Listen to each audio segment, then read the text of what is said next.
Have you ever loved someone so deeply that when they left, it felt like they took a piece of your soul with them? One day, everything seemed fine. They smiled at you. They held your hand. They told you things would be okay. And then, without warning, they vanished. No explanation, no closure, just silence. You're left staring at your phone, replaying every conversation, every moment, searching desperately for the sign you missed.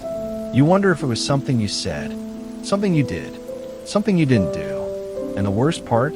The silence is louder than any argument could ever be. If this sounds familiar, you're not alone. Millions of people around the world are going through the exact same pain right now. And today, we're going to explore the psychology behind why people leave without saying goodbye. And more importantly, why it was never about you. To understand why they left, we first need to understand something psychologists call attachment theory. When you were a child, your brain formed a blueprint for love based on how your caregivers treated you. If they were consistent, warm, and responsive, you developed what's called a secure attachment style. You grew up believing that love is safe, that people stay. But if your caregivers were unpredictable, cold, or emotionally unavailable, your brain learned a very different lesson.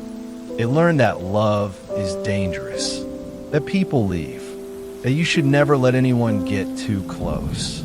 Now here's what most people don't realize. The person who left you without saying goodbye, they likely have what psychologists call an avoidant attachment style. This doesn't mean they didn't love you. In fact, many avoidants feel emotions even more intensely than others. But their nervous system is wired to interpret closeness as a threat. The closer you got, the more suffocated they felt. And when the intimacy became too much, their survival instinct kicked in. They didn't leave because you weren't enough. They left because their own fear of vulnerability became unbearable. Ghosting, the act of cutting off all communication without explanation, has become an epidemic in modern relationships. Studies show that nearly 50% of people have been ghosted at least once, and about 25% admit to ghosting someone else. But why do people do it? Psychologists have identified several key reasons. First, there's conflict avoidance. Some people are so terrified of confrontation that they'd rather disappear than have an uncomfortable conversation. They convince themselves that silence is kinder than honesty. It's not. It's just easier for them. Second, there's emotional immaturity. Ending a relationship requires emotional intelligence, empathy, and courage. Some people simply haven't developed these skills. They don't know how to express what they feel, so they express nothing at all. Third, and this one might surprise you, there's guilt. Sometimes, the person who ghosted you knows they've done something wrong. Maybe they cheated. Maybe they fell out of love months ago, but kept pretending. The guilt becomes so heavy that facing you feels impossible. So they run. And finally, there are those who ghost because they simply don't care. They lack empathy. They see relationships as disposable. And when you no longer serve their needs, they discard you like you never mattered. Understanding which category your person falls into won't erase the pain. But it might help you realize that their departure says everything about them and nothing about you. When someone dies, the world acknowledges your grief. People send flowers. They attend funerals. They hold your hand and tell you it's okay to cry. But when someone leaves your life by choice, especially without explanation, you experience what psychologists call ambiguous loss. It's grief without closure, mourning without a funeral, and society rarely knows how to handle it. People tell you to move on. They say there are plenty of fish in the sea. They tell you that if someone left, they weren't meant for you. And while there may be truth in those words, They completely invalidate the very real pain you're feeling. The truth is, losing someone who is still alive can be even more painful than losing someone to death. Because with death, there's finality. You know they're gone. But with abandonment, there's a cruel whisper of hope. Maybe they'll come back. Maybe they'll explain. Maybe they'll realize what they lost. And it's that hope, that tiny, persistent, agonizing hope that keeps the wound from healing. Research shows that social rejection activates the same regions of the brain as physical pain.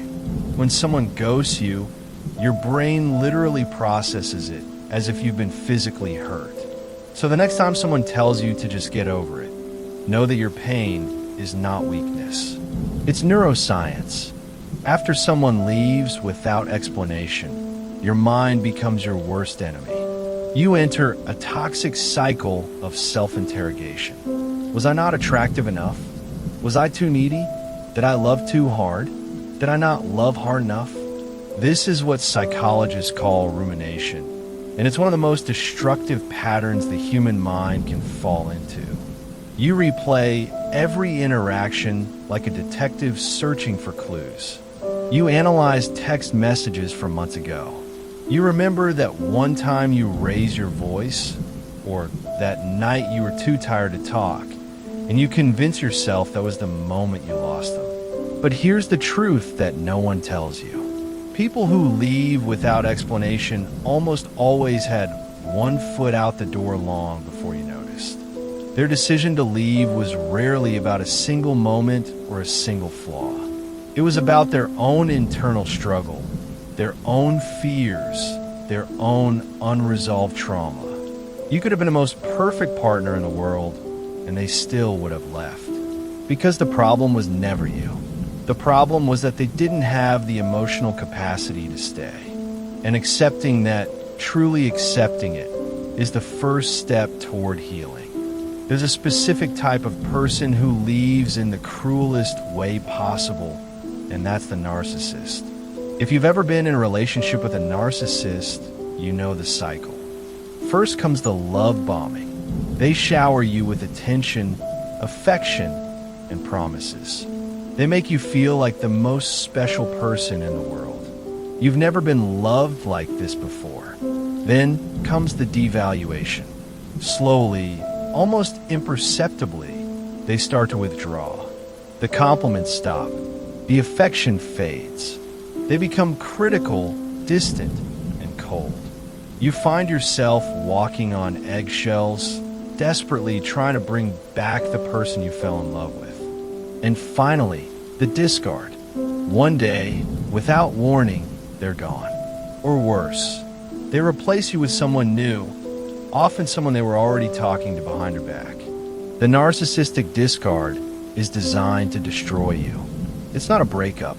It's an emotional assassination. They want you to feel worthless because your pain feeds their ego.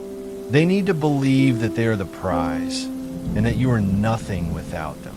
But here's what the narcissist will never tell you. They will do the exact same thing to the next person and the person after that. Because the narcissist doesn't leave because you failed.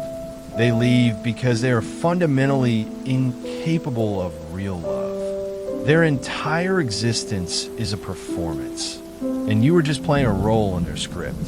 So how do you heal from someone who left without saying goodbye? The first step is radical acceptance. Not acceptance that what they did was okay, because it wasn't, but acceptance that you may never get the closure you're looking for. The explanation you're waiting for may never come. And even if it does, it probably won't satisfy you. Because closure doesn't come from the other person. It comes from within. The second step is to stop waiting.